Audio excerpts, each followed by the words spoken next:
Friday. Welcome to Breakfast with Bridgett, streaming live on News 6 Plus and ClickOrlando.com. I'm your host, Bridgett Ellison. So happy it is Friday. I don't know about you. Loving the cooler air as well out there this morning. Turned off the air conditioning, cracked the windows, did not turn on the heat, but I definitely dusted off the boots, and hopefully you can too, or grab your favorite sweater as you head out. We have some cold air that is kind of settling in here, so we'll get over to Candace in just a second. Also excited this morning to bring you some great updates on some feel-good stories. We have Trooper Steve who'll tell us about those cute dogs from yesterday. We also have a great update from News 6 photojournalist Corey Murray about the turkey drive for the Boys and Girls Club of Central Florida. And we have former Chief Judge Belvin Perry with us this morning to chat about his new memoir and all the exciting things happening in his retirement. He is an icon and pillar here in Orlando and Central Florida, so we're just really excited that he's taking some time to share with us this morning what he has going on and catching up with him. Also, Classic Weekend, the National Championship for Women's Soccer, and, you know, we're excited about Orlando Pride. But let's get over to Chief Meteorologist Candace Campos. And Candace, you know, we wore our purple, and I'm just hoping that the ladies pull it off this weekend. I know. It's Classic Weekend, and this weather, I mean, everybody's loving it. Right. And right now in Kansas City, it is even colder there. I hope they wear their knee warmers or whatever they need. Whatever they do to keep warm, because you know, with soccer you're constantly running, so that's the good news, is that they'll always be there's not a lot of stopping in soccer. So but no, that's gonna be so exciting to watch tomorrow. Locally here, the chill is on as well, as temperatures this morning we dipped down into the 40s and 50s, so certainly want to kind of layer it up this morning. If you haven't walked outside just yet, you might be able to peel off a layer or two, though, depending on your threshold by the afternoon, as we will be back into the mid 60s. So we're still running about 10 degrees below average for this time of the year, but we also have a little bit of a breeze in place. That's also going to be keeping temperatures feeling a little cooler than the actual temperatures. But then we'll start ramping back up those temperatures for Thanksgiving, back to near 80 degrees. But for the forecast beyond that, some of our long-range models are hinting at another potent front, maybe not dropping temperatures in the 60s for several days, but it certainly will be knocking temperatures down into like the low 70s for a big portion of the first week or so of December. So it's certainly kind of getting into that feel of finally ushering in and getting those cold fronts in here a little easier than earlier in the season. So looking forward to it, right? All right, let's take it to the map, show you what's going on right now. That's our hands right there, warming there by the fire as we are heading into those 40s. A lot of us already in those 40s this morning. Then we're going to be, again, rebounding back into those mid 60s. We'll get to some of the coldest air of the season, though, tonight. So if you thought today was cold, get ready for an even colder start tomorrow before we get really nice and pleasant highs back in the 70s by early next week. So here's that cold air. Notice all that blue making its way down into Central Florida. And that's the reason why. It's just a good proof of what's going on right now out the door. We're at 45 in Ocala, throughout the villages. We've officially knocked down into those 40s in Leesburg and Claremont. Although pesky Orlando and Kissimmee, they're still holding on to those low 50s. But everywhere else, we are waking up into those 50s. So as we take you here hour by hour, so you can kind of plan out your day. We're going to be into those mid 60s into the afternoon. It's going to be sunny. It's going to be cool before temperatures drop even further. So this is early Saturday morning. So late tonight, early tomorrow morning, 38 will be our wake-up temperature in Marion County. We'll be in those mid-40s up and down the I-4 corridor, maybe the low 50s there along our coastline.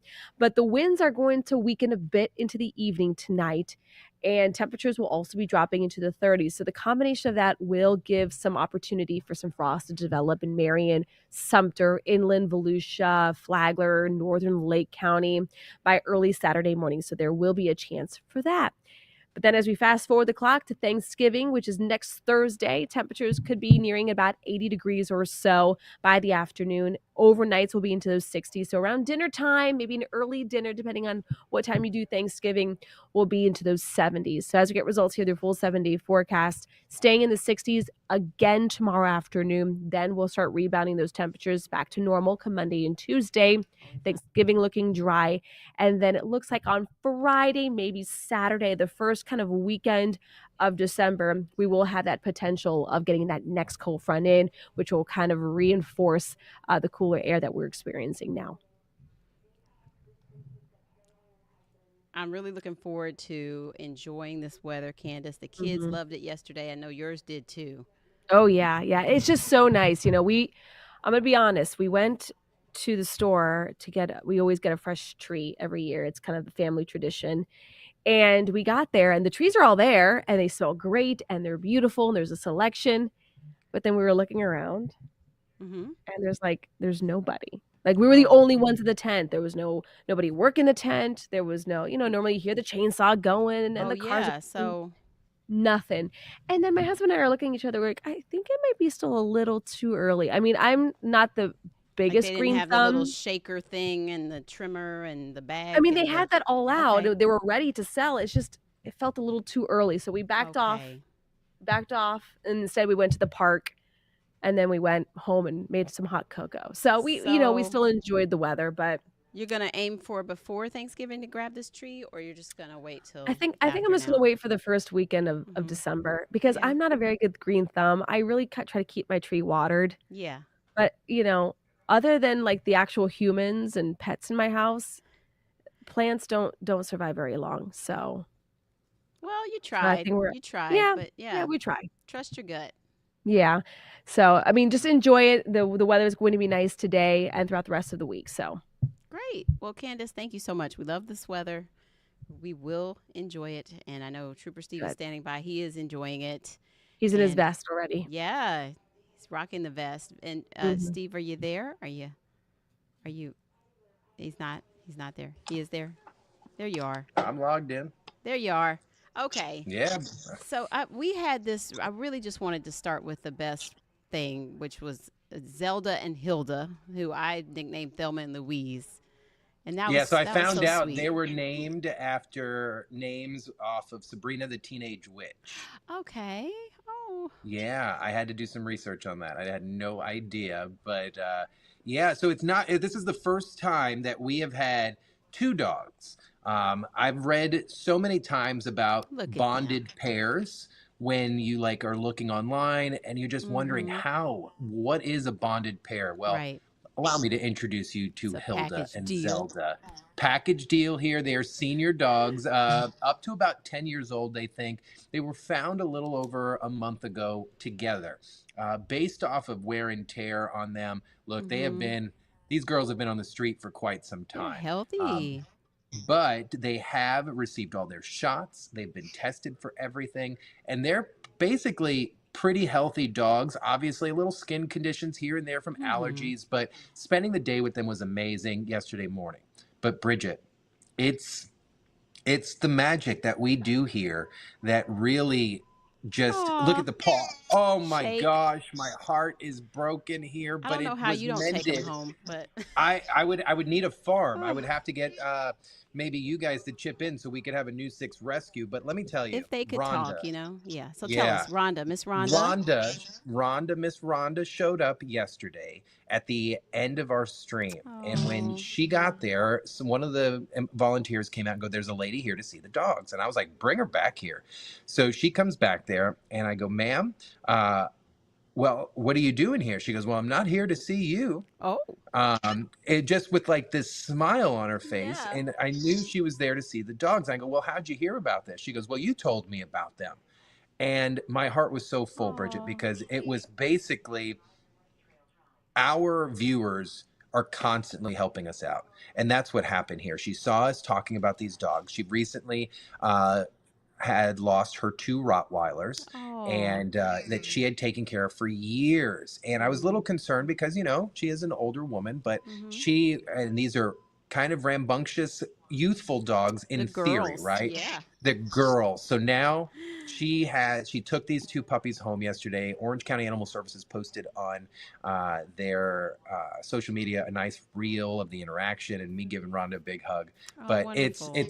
this is what makes all of this worth it, Bridgett. Every Yeah. month we have featured an animal, and every month, Bridgett, we have found a home for every dog that we have featured, whether it was a big rescue that came in and then they got a foster, or Yeah. simply just a new home. And that's what our goal is. And Yeah. every month The I'm going to continue visibility doing that. helps. Mm-hmm. Not going to stop, Well, God not bless going to Miss stop. Rhonda for just taking those girls home. Yeah. Right. And then when she just showed up and she goes, I want both of them. Yeah. I was like, because technically, someone could come in and say, I only want one, And she's already used to but having two dogs, so it made sense. It was a absolutely. So perfect it made match. perfect sense. The stars align. Miracles Mm-hmm. do happen here in Central Florida. And Mm-hmm. when New Six is steering it, it's probably likely going to Yeah. happen. So Yeah. that was pretty cool. Today will be super simple. I'll be out over in Maitland. If you see me out by the railroad tracks talking safety, give me a nice little honk. But we're going to go over a few things out there Mm-hmm. because we've had some issues the past couple of months. But outside of that,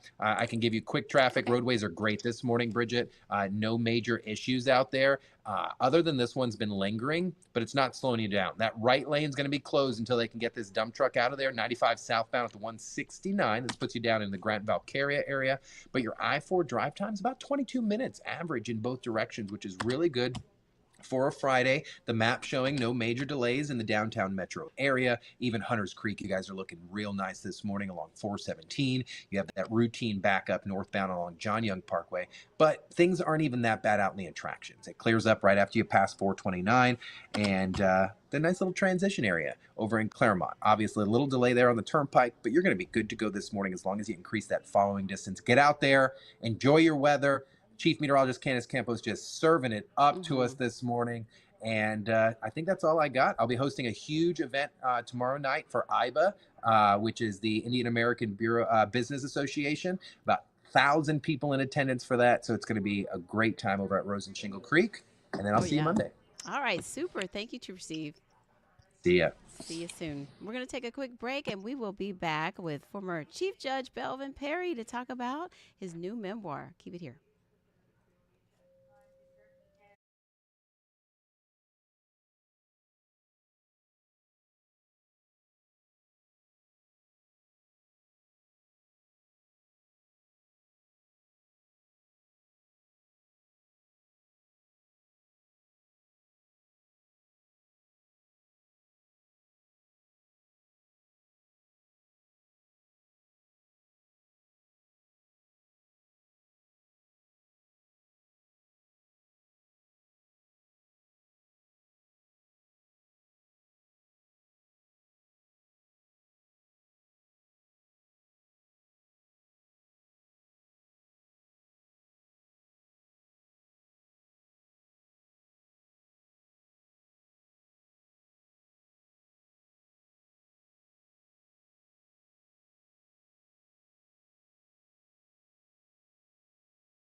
Welcome back. We are really excited this morning to have former Chief Judge Belvin Perry with us to talk about his new book, The Velvet Hammer, Judge Belvin Perry Jr.'s Capital Murder Cases and Memoir. It's good to see you again, Judge Perry. Good morning.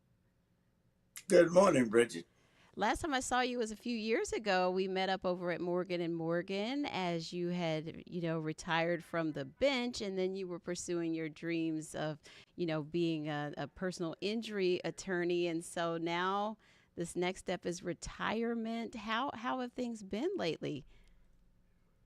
Things have been busy. I'm enjoying this phase of my life, spending time working in the community that I love with 100 Black Men, Bethune-Cookman University, and FAMU, and other things that I find interest in this great community.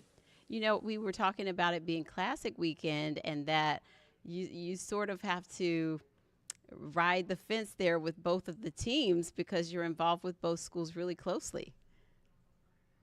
That's correct. It's a tremendous weekend for fans of FAMU and Bethune Cookman University. It's a time where people come together and have a good challenge of a weekend where they rejuvenate themselves and actually make bonds stronger. And it has a tremendous economic impact Mm-hmm. on our hometown, Orlando. So it's a great weekend for everyone. It is. It really is. And when I think about you grew up here and you've seen so much growth and even just the areas where you grew up as a little boy. There's so much development now. What do you think about all the growth across Central Florida and Orlando? You know, when I grew up here, Orlando was a little sleepy little town, but it has now grown from a town to a city with many tremendous things that add value. It really is and has always been the city beautiful. I'm proud of this community. I'm proud of the things that we have done in this community. And I'm proud of the family type atmosphere that Orlando exhibits and Orange County. Mm-hmm. And so when we think about you retiring, you are still in the community. You're still involved with so many groups, like you said, with both FAMU and Bethune Cookman, with their boards. You also are involved with organizations like 100 Black Men of Greater Orlando and the Orlando Magic Youth Foundation. So we'll still be seeing plenty of you around, even though you're retired. You're correct with that. So the book is this is a memoir that you never intended to put together or write. How did that happen? It started with a cold call from Amy Mitchell, who was a teacher at Windermere Prep. She invited me to speak to her class. And I said, "What is it you want me to talk about?" "Well, just tell us about your life story." And I told her about my life story, my career. Uh, and the kids seemed fascinated about it. At the conclusion of that conversation and that presentation to that class, she said, "You really need to write a book." I said, "Amy, I'm not interested in writing a book." But she kept after me. And several years later, the Velvet Hammer is the finished product of her persistence. Why Velvet Hammer? That was a name that was given to me during the Casey Anthony case. I guess because I ran a pretty tight ship, I ran a good courtroom, but when I needed to come down with the hammer, I did. And I think most people think of that case when they think about one of those notorious cases that you worked on. Was there anything about that that surprised you? What surprised me about the case was the media attention that that case garnered during that time. Uh, I never, in my wildest imagination, expect to have worldwide attention. That case would just turn into being almost like a daytime soap opera, but it was the real deal. It was the real thing. It also gave the citizens an opportunity to see what happens with inside of the criminal justice system. I just wondered when you have the weight of some of these cases on you as a judge, what is that like? Like it is it has to be heavy at times. How do you sleep? How do you find peace about the decisions you have to make? What has that been like? Well, the first thing you learn when you become a judge, you have to be able to put things in different compartments. Even though I put things in different compartments, I had to be a realist. My life changed. If I went to a restaurant, people would take pictures, they would point. It was like living in a fishbowl that entire time. So you learn to adjust and you learn to try to separate work from your personal life. But it gets to be difficult when your personal life includes going out and doing things that ordinary citizens do each and every day and that they take for granted. So that was a big adjustment for me. Mm-hmm. Did the stress get to you? How did you deal with it? I know you talk about compartmentalizing, and that is something that when you're in high stress positions, you have to learn how to do. What were the things that grounded you during that time? There was a thing called music. I grew up in Jones High School. I was in the Jones High School band, and I developed a love for the classics, blues, rhythm and blues, country, and I would just listen to music just to relax, to take my mind off of what was going on around me. So, music can be a very calming Mm-hmm. thing for you in times of stress. For sure. We got Battle of the Bands tonight, too. That's going to be so much fun.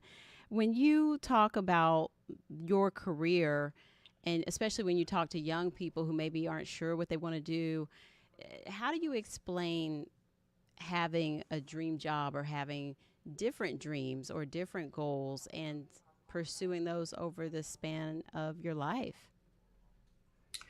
Well, the first thing I tell young people, and I tell anyone that will ask, find out what makes you happy. Find out what makes uh, your life valuable to you and others. I also talk about adversity. I talk about how to overcome obstacles. In life, everyone is going to face an obstacle. Everyone is going to face a setback, but it's how you deal with it, how you have to get up, dust yourself off, and move on. I also talk about the value of community, the value of participating in your community to make your community better. You know, Belvin Perry is the product of this community. This community embraced me when I was in grade school, high school, college, and after I got out. This community has a tendency to make you do your best, and it's surrounded by good people, and that's how I've been able to succeed by good people being in this community.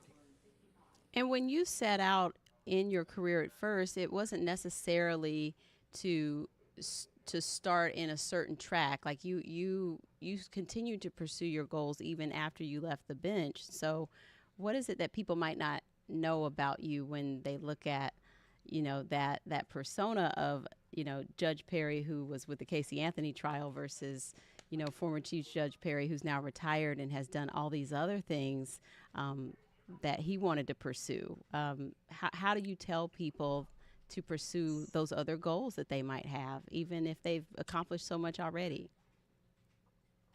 Life is about learning and continuous living. You need to explore this world.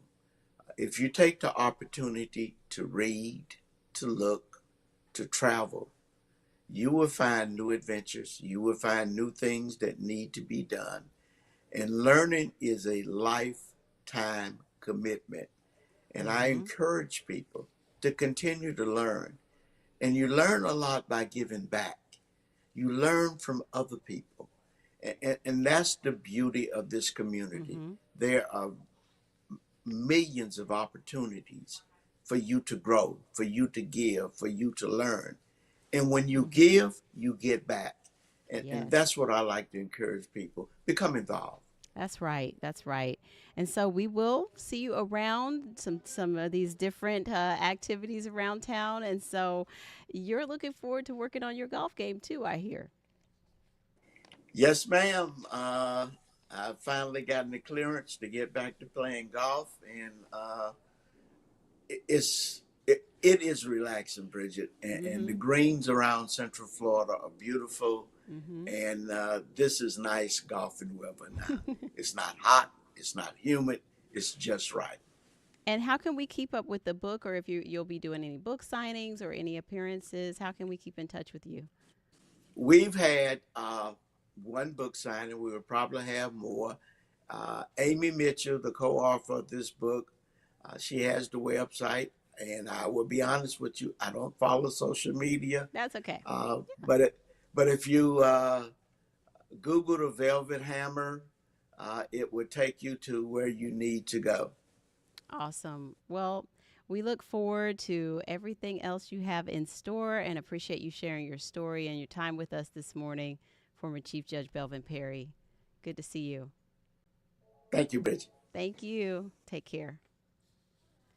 All right, we have a great update this morning as well from our Corey Murray about the turkey drive for the Boys and Girls Club of Central Florida. And he's joining us this morning, host of Black Men Sundays. Good morning, Corey. Good morning. Happy Friday. How you doing? Oh my goodness. 400 turkeys, Corey? Well, not yet. We're in the works. We're Okay, okay. we're over 300 now, but we're Oh, still wow. doing it. Today's our last day. Our events tomorrow, we're going to be at the Walt Disney World Boys and Girls Club for our distribution at 11 a.m. to 2 p.m. tomorrow. So if you're in the area, you want to come out and hand out some turkeys, you can do that. As you see in the video, I took some turkeys to the Maxie Community Center on Wednesday, right after I did the teach-in with Trooper Steve. And the Maxie Community Center is very unique, and it's an elder community center where you may be the grandmothers may be taking care of their kids, their Mm-hmm. kids, generations is what we're talking about with Black Men Sunday. So, we do our annual turkey drive. We donated 30 to the Maxie Center, the Winter Garden Boys and Girls Club, which is also in that same neighborhood. They'll be distributing their 60 turkeys today when the parents come and pick their kids up from the Winter Garden location and from the Universal location. They'll be able to take their turkeys home today. And like I said, tomorrow we'll be at the Walt Disney World Boys and Girls Club. So, we're doing it up. I always say the week before Thanksgiving is Thanksgiving for me. It Tomorrow is. will be the huge highlight. But, being able to be out there meeting people in the community, because a lot of people don't even know about like the Maxie Community Center. A lot of people don't Mm-hmm. even know what that is. We ride through Winter Garden, going down Plant Street all the time, not realizing there's neighborhoods nestled back there that need some love too. So I definitely wanted to put a spotlight on them in addition to the Boys and Girls Club, and we're going to be doing this annually. This is, I started with it last year. It's the second annual set. We're going to keep the party bus rolling. It is such a feel good thing. It's one of those things where you talk about giving back. It's tangible, and you can just see that joy in helping take care of just one more thing, taking one more worry off the plate for families this holiday season, because it does get to be a lot of pressure this time of year. Yeah, especially with the inflation, and because let me tell you, those turkeys were a little more expensive this year than Mm-hmm. last year. I said, Mm-hmm. wow, but the mission is in effect. It's a beautiful thing. It's just for me, it's the best part is meeting the families. Meeting Mm-hmm. like we interviewed the CEO of the Boys and Girls Club of Central Florida, Jamie Merrill, on the show a few weeks back. So I think she'll be coming out there tomorrow to hang out with us. And also, if you're around, you can come out and pass out some turkeys too, Bridget. I Gobble would love gobble. to. Let's go. I have done the turkey handing out a few times, and I love it because people are so happy. I got to take my kids to some rehearsals for Chocolate Nutcracker and get them to South Carolina to see their grandmother. It's that big Thanksgiving rush is on, Corey. Oh, I know. It's definitely on. It's a beautiful thing, though. It is We're though, and making we're. sure, How when can we, if people want to help out, how can they get in contact with you, or what can we do before we go? Like, what do we, what else do we need? um Do we need volunteers? Do we need more donations? both. I'll take both, but I'm gonna just let you know. Don't come out there and just think you're just gonna look cute standing there just taking pictures. No, we're gonna be handing out like over 100 turkeys. So it's Just not gonna slinging be, turkeys. Okay. yes. So I was gonna say, if you come out, bring your sneakers. Don't come out there in Yeah. no heels trying to look too cute, because you might leave with one of the heels not connected, because those turkeys are a little heavy Oh, too. it is. So It's so such a we're feel doing it. I'm good thing, excited. though. I'm so glad. I'm so Definitely. glad this is bigger and better than ever. So we're looking forward to it, Corey. Thank you so much. Thank you. All right. We'll see you soon.